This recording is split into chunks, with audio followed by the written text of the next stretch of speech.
She lived like a recluse on the moors in the north of England. In her mind, she was an Arctic explorer, or a queen, like her hero, Victoria. In fact, she shunned human contact. She transformed the demons that haunted her real life into Heathcliff. His character would dominate one of the most popular books of all time, Wuthering Heights.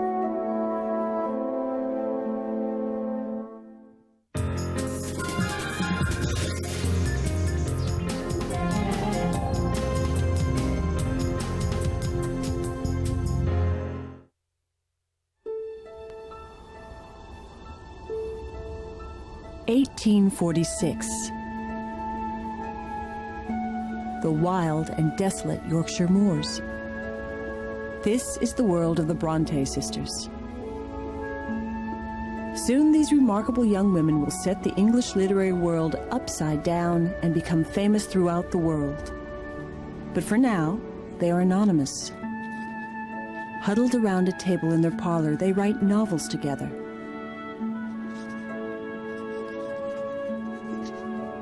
Anne probes the lonely life of a governess, a job she has done for many years. Charlotte is writing about a professor, very much like the one who rejected her love just a few years before. But Emily's novel, Wuthering Heights, is different. It exists in a world of the imagination.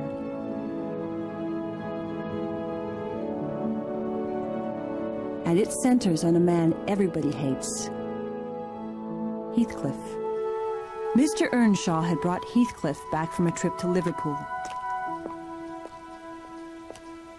It was a similar moment that propelled Emily Brontë into a lifetime of writing. Patrick, Emily's father, returned from a few days away. Instead of a little boy, he brought 12 toy soldiers for Emily's brother, Branwell. Oh, they're beautiful. I know, look at them. Lovely. Each child took one and gave it a name.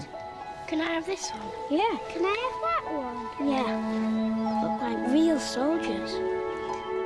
According to Charlotte, Emily's was a grave-looking fellow. Oh, they're shiny. He was called Gravy ever after.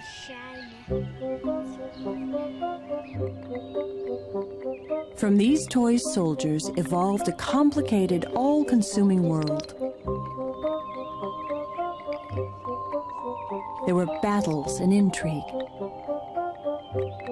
triumphs and defeats. Branwell was Napoleon, but his nickname was Sneaky. Charlotte was the Duke of Wellington.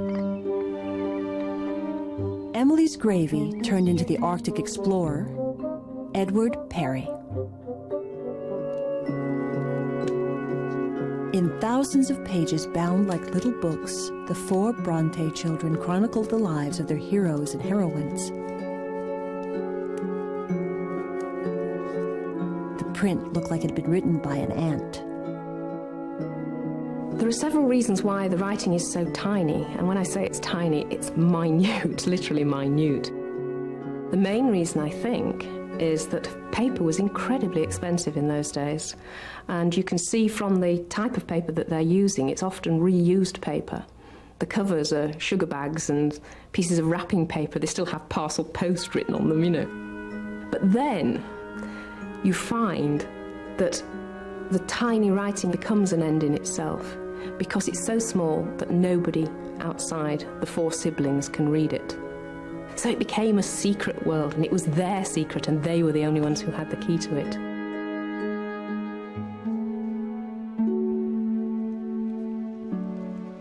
When Emily was 13, she and Anne broke away and created their own continent, Gondal. Emily's narrative became more complicated and personal. Her main character was different. She was a woman, Augusta. Augusta was clearly based on Queen Victoria, who would guide England to an empire that would dominate the world. But Augusta was really Emily herself.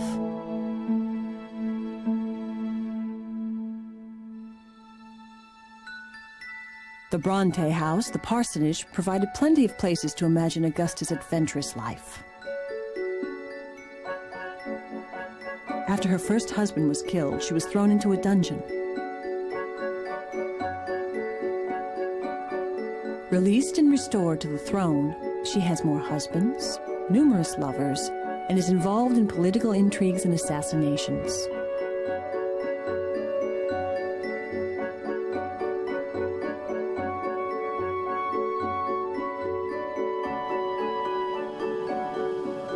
Augusta is deposed and flees for her life. Her infant daughter dies in a snowstorm.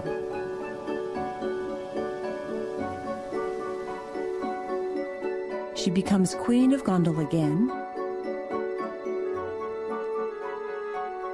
only to be murdered.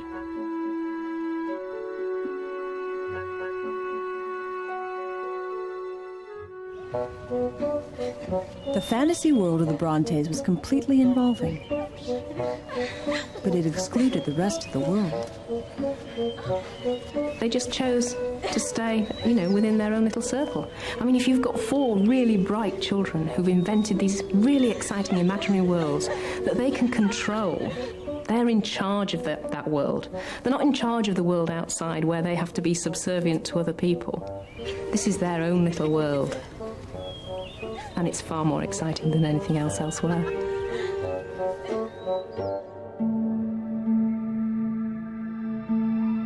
Ultimately, it would be Emily that entered farthest into fantasy. But it revealed a dark, secret side to her personality. Her imaginary world would grow and twist until it gave birth to a terrifying character, Heathcliff. A man seemingly without feelings. A man who could callously torture the wife he doesn't love. People rightly connect the character of Heathcliff to the anti-hero, misanthropic, deliberately immoral or amoral, somebody who's not guided by conventional rules and has such strong charismatic authority that people can't help responding to him. We are very fascinated by Heathcliff. At the same time, Emily Brontë constantly keeps the temptation to become sentimental about Heathcliff at a distance by representing him as saying and thinking unspeakable things. Heathcliff is one of the first anti-heroes, tough outsiders who never fit in. He helped spawn a lineage that culminated in James Dean and Marlon Brando.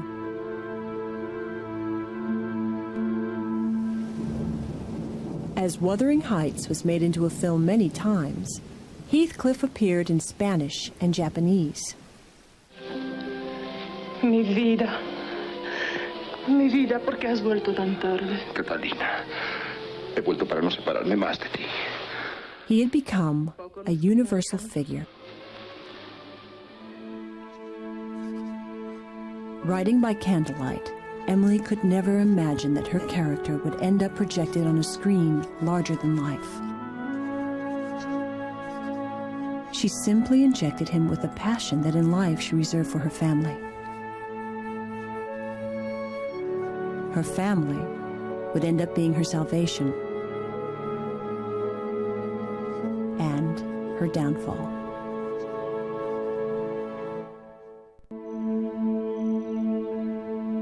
Emily Bronte's family was by no means ordinary. Every morning, the Reverend Patrick Brontë unloaded the pistol he kept by his bed by firing out the window.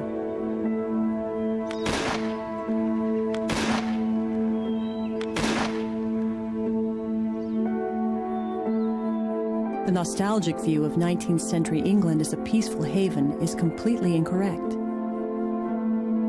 Factories were springing up around the Yorkshire countryside. Industrialization brought 12-hour shifts, 6 days a week to working-class men and women.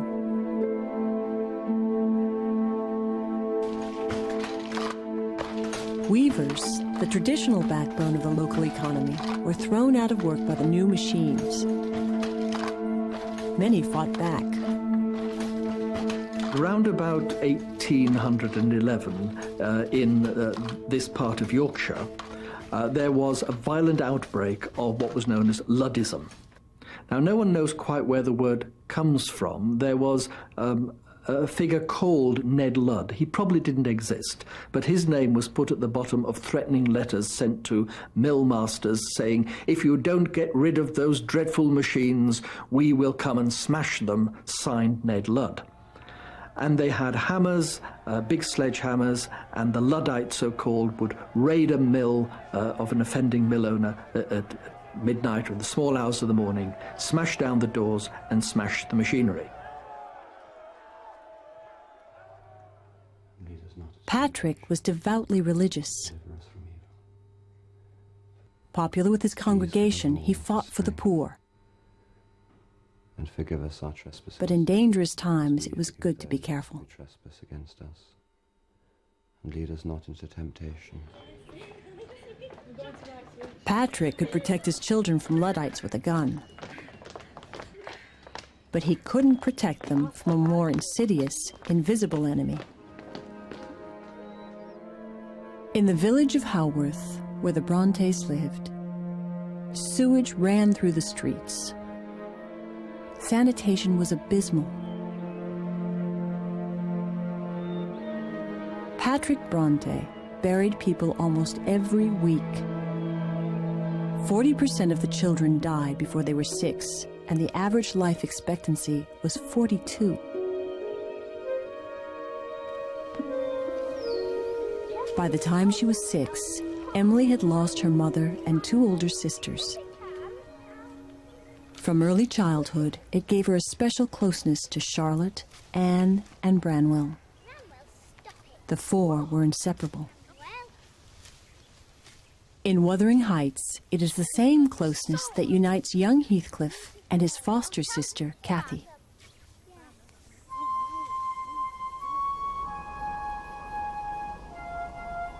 After the death of his stepfather, Heathcliff has been reduced to a servant. Like the Brontes, Heathcliff and Cathy find their freedom out upon the moors.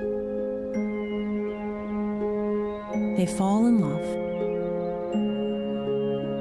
But it is innocent. They know nothing of the real world.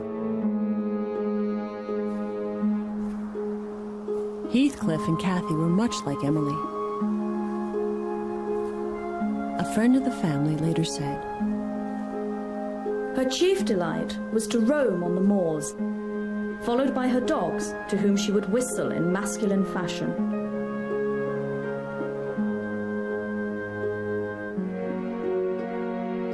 Safe with her books and her family, Emily was happy as a child.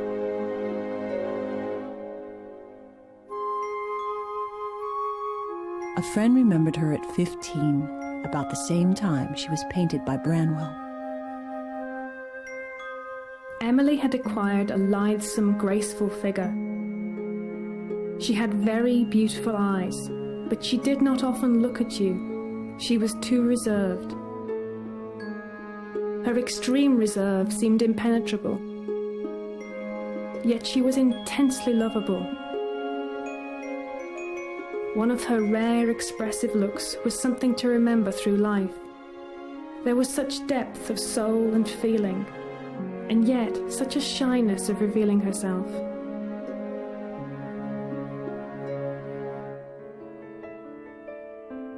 Emily was growing older. She would soon be facing the same problems Cathy faced. Becoming a woman, settling on a future. But Cathy has to make a terrible choice. For Cathy, love is not enough. She marries Edgar Linton, a young, rich landowner. Thinking Cathy has betrayed him, Heathcliff flees to disappear for 3 years, never knowing that Cathy is marrying Edgar to protect him. In the Victorian era, marriage was the safest alternative for middle-class women, even though there was no possibility of divorce, and all property went to the husband. With no dowry to finance a marriage, Emily's only chance for security was education. At 17, she went away as a free student to a school where Charlotte was teaching. But soon Emily became sick.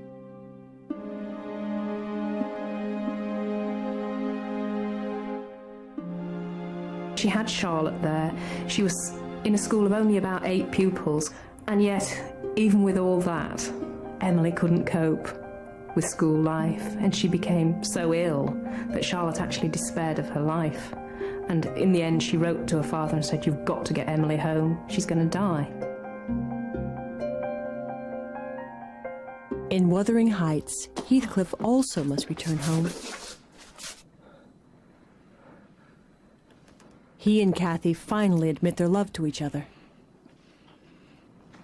But she is dying.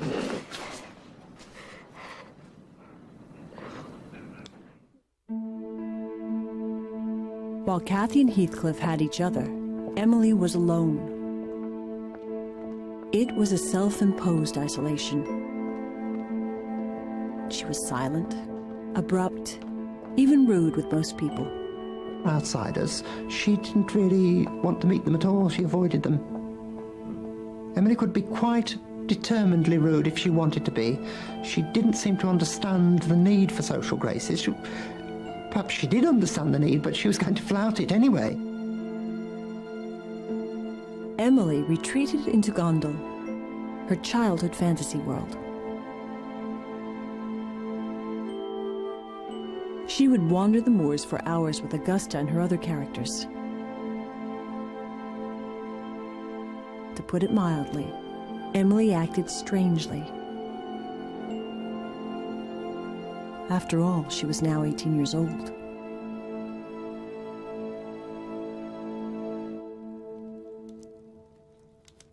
At home in the parsonage, Emily was pouring her feelings into poems. Only here, in secret, did she admit the loneliness she felt. I am the only being whose doom no tongue would ask, no eye would mourn. I never caused a thought of gloom, a smile of joy, since I was born.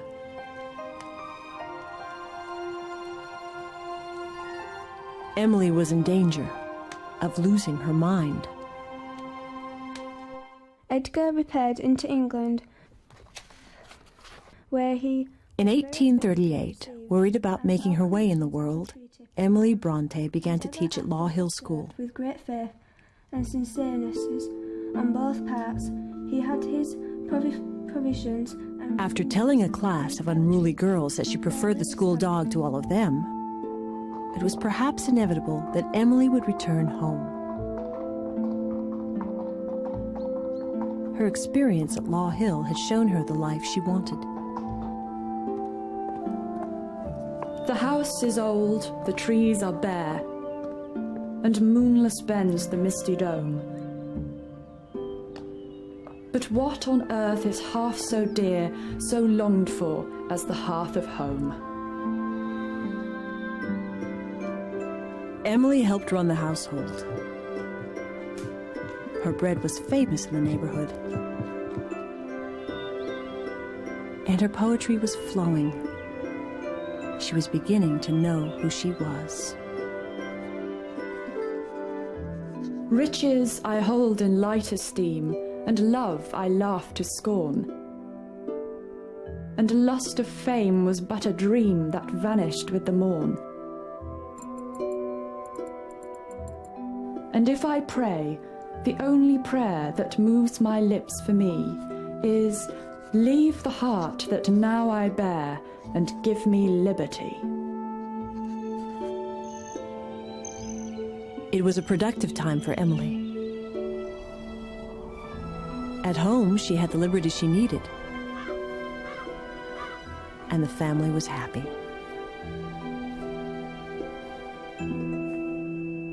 Her father had a new assistant, William Whiteman. He was a friendly and kind man who got along with everyone. He went hunting with Branwell.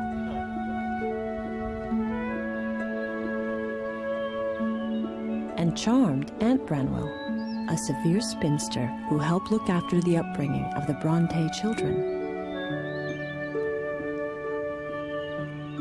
When Whiteman heard the Brontë sisters had never received a valentine, he walked 8 miles to mail them 3 cards anonymously.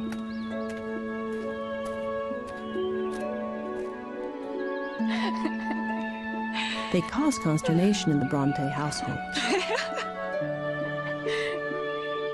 especially with Anne, who was beginning to love the young clergyman. In 1841, on her 23rd birthday, Emily sketched herself writing a diary paper, her name for the journal she wrote once every 4 years. Charlotte and Anne were away working, but the 3 sisters were in close touch with a daring plan. A scheme is at present in agitation for setting up a school of our own. I hope and trust it may go on and prosper and answer our highest expectations.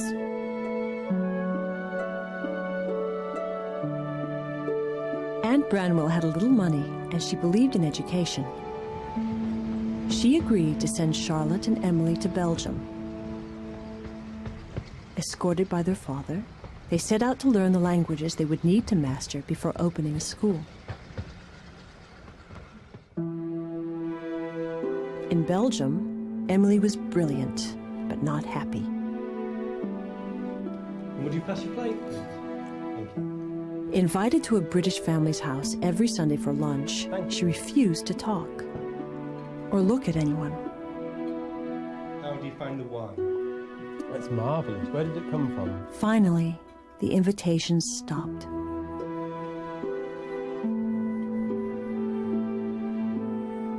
Emily was also uncomfortable with Charlotte's obsessive passion for their teacher, Monsieur Heger, especially since he was married, with 2 children, and could not have cared less. And there was bad news at home. Branwell had lost his job at the railway and returned to take care of a very sick William Whiteman. When Whiteman died, Anne was devastated. He was the love of her life.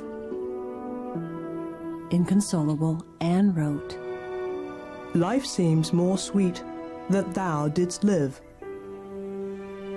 and men more true that thou wert one. Nothing is lost that thou didst give, nothing destroyed that thou hast done." In Anne's sadness and Charlotte's pain, Emily saw love as something that extended beyond hope, beyond reality, even beyond death. And so it will be in Wuthering Heights. When Heathcliff learns that his beloved Cathy is dead, the passion remains. For Emily Brontë, love was not a pleasant experience. To the extent that we can see it as a love story, it's also a story about the unpleasantness of love, the violence of love, the pain of love. Love is a state to be endured. It divides you. It drives you mad. For Emily, love was inevitably followed by death. In October 1842, Charlotte and Emily rushed home. Aunt Branwell had died. After the funeral, Charlotte hurried to Belgium, eager to get back with Monsieur Heger. And Branwell went with Anne to Thorpe Hall. the estate where she was a governess. He had a job as the family tutor. Branwell's decision to embark on a new career would ultimately destroy the Brontë family.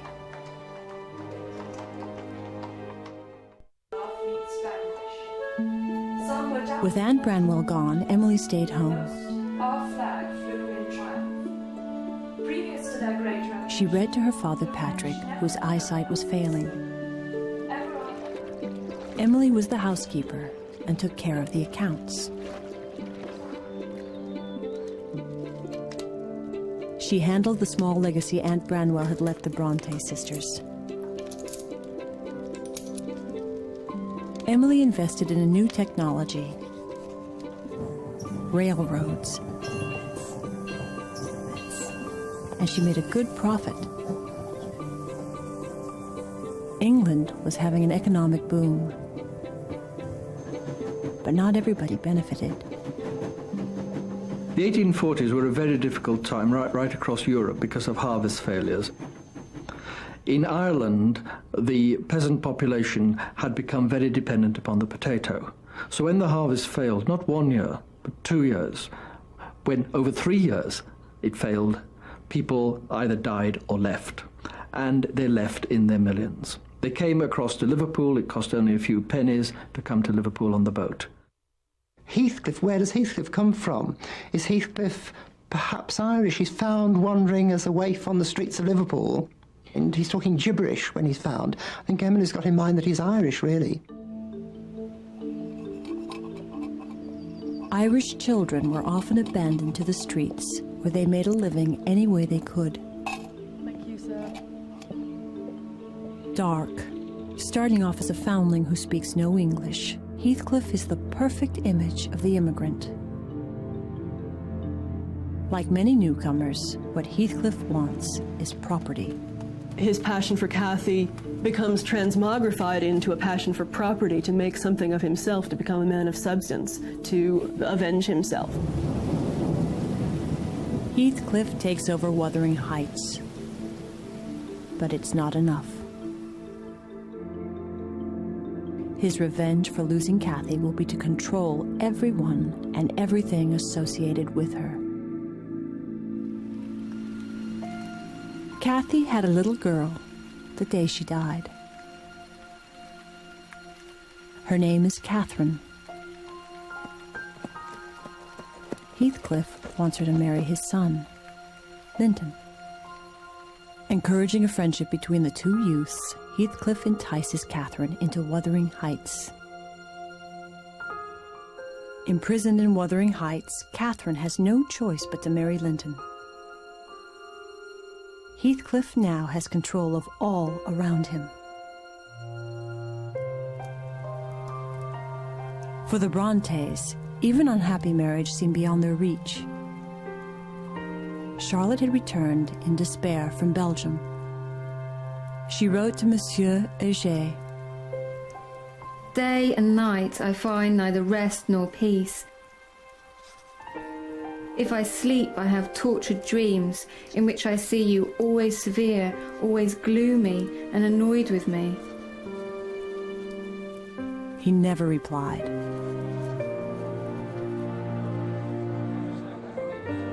Branwell was falling apart.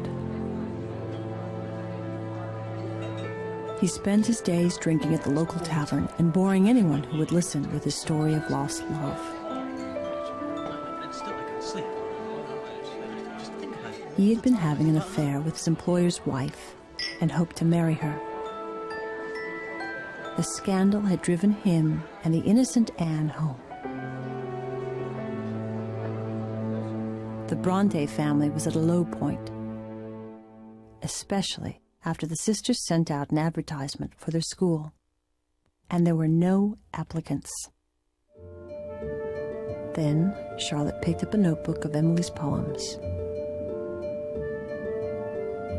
I looked it over, and something more than surprise seized me. A deep conviction that these were not common effusions. I thought them condensed and terse, vigorous and genuine. To my ear, they had also a peculiar music, wild, melancholy, and elevating.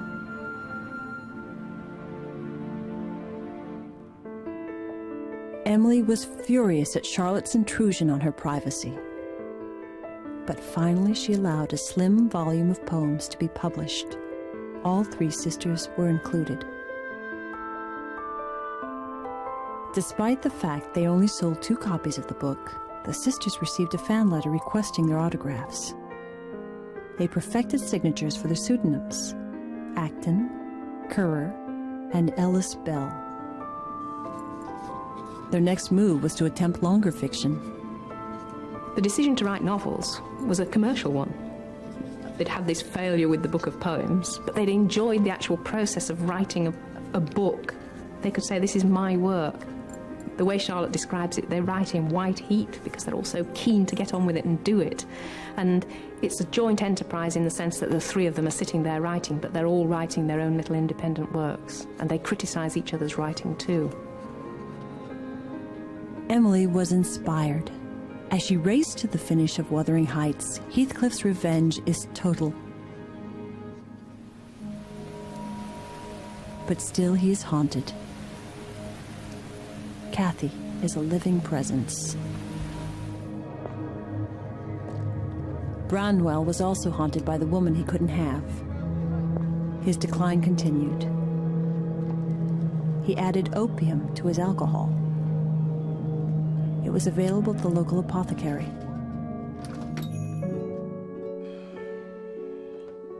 But Branwell's biggest problem was gin, the cheapest alcohol available. Many days, Emily would tap on the window at the Black Bull Tavern to warn Branwell that Patrick was looking for him. She would guide him as they walked home. But Branwell's agony did not slow his sisters down.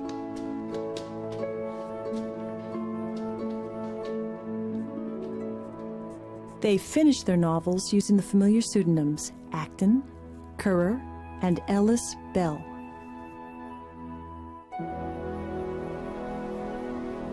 In July 1847, Wuthering Heights and Anne's novel Agnes Grey were accepted for publication.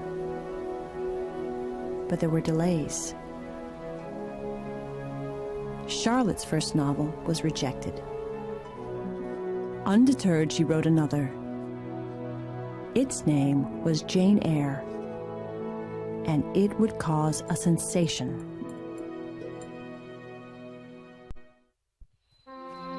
Jane Eyre is the story of a plucky governess who is very much like its author, Charlotte Brontë.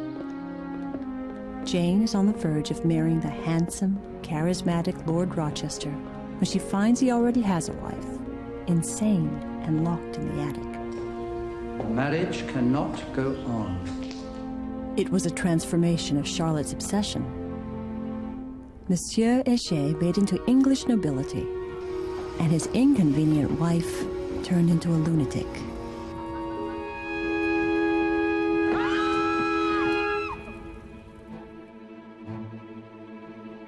Jane Eyre was the first Brontë novel published, and it was an immediate, huge success. Emily's publisher took advantage of the notoriety and rushed Wuthering Heights into print. Confusion reigned in the gossipy world of English literature. Who were the mysterious Bells? Emily hated the controversy, the threat to her privacy. Then came the reviews. Emily read every single one, and they were scathing. Wuthering Heights is a disagreeable story. The whole tone of the book smacks of lowness. How a human being could have attempted such a book without committing suicide is a mystery.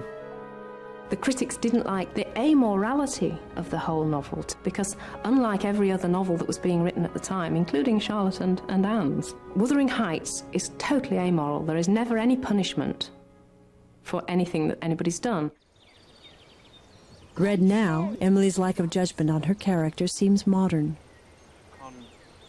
The ending of Wuthering Heights is even optimistic. Not until you read it through. Young Catherine's husband has died. She has begun to teach Hareton, her other cousin, to read. Does not speak against truth. Love blossoms. From all the pain, there is finally joy. Against vulgar opinions. If there was hope at Wuthering Heights, there was little now at the parsonage. Branwell drew himself being hung, and alcohol was taking over. He sent a desperate note to an old friend. Dear John, I shall feel very much obliged to you if you can contrive to get me 5 pence worth of gin in a proper measure. I could perhaps take it from you at the lane top. I anxiously ask the favour because I know the good it will do me. He actually sets his bed on fire because it's so easy to do when you've got candles by bed curtains. And he was drunk, so he knocked his candle over and set his bed alight. And it was Emily, ever the practical Emily, who came along and threw a jug of water over it and put it out. Emily took charge of caring for Branwell. He was moved into his father's bedroom. Charlotte, Branwell's partner in Angria, had stopped speaking to him. The family was ripped apart, and Emily seemed to draw more and more within herself, especially losing touch with Charlotte. But Wuthering Heights was beginning to sell. Emily had found a loyal audience. In June 1848, a scandalized reviewer wrote, If we did not know that this book had been read by thousands of young ladies in the country, we should esteem it our first duty to caution them against it. In September, Branwell's body gave out. At the funeral, Emily caught a chill. She developed tuberculosis.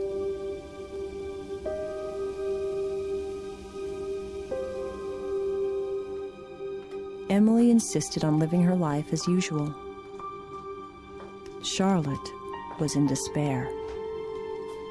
She is a real stoic in illness. She neither seeks nor will accept sympathy.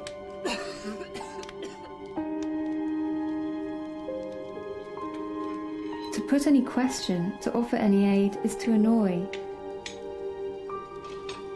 She will not yield a step before pain or sickness.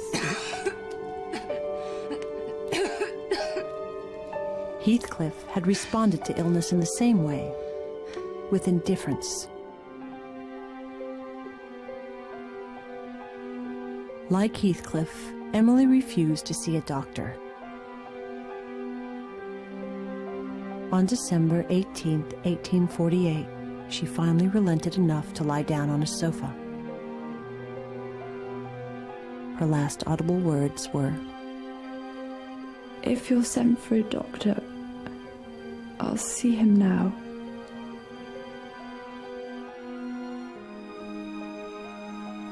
By the time the doctor arrived, Emily Brontë was gone. In Heathcliff's death, Emily had anticipated her own.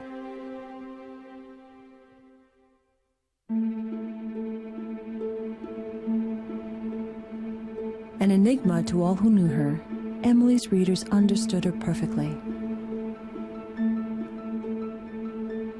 Wuthering Heights would become one of the most popular books of all time.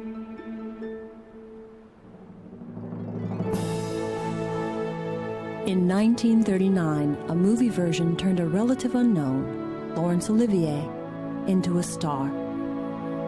Shoot and you'll be master here again. The whole country will resound with your courage, Hindley. Go on! Shoot, you puling chicken of a man with not enough blood in your veins to keep your hands. Wuthering Heights had become a timeless film, and the myth of Emily continued to grow. Her career had been like a brilliant flash of light. a slim volume of exceptional poems, a classic novel. It was enough to establish Emily Brontë as a great writer. But people still wondered where Emily could have found the inspiration for Heathcliff. Because she was a woman, they ignored the obvious. A dark, passionate, willful outsider, Heathcliff was very much like the author. In Heathcliff, Emily Brontë was recreating herself.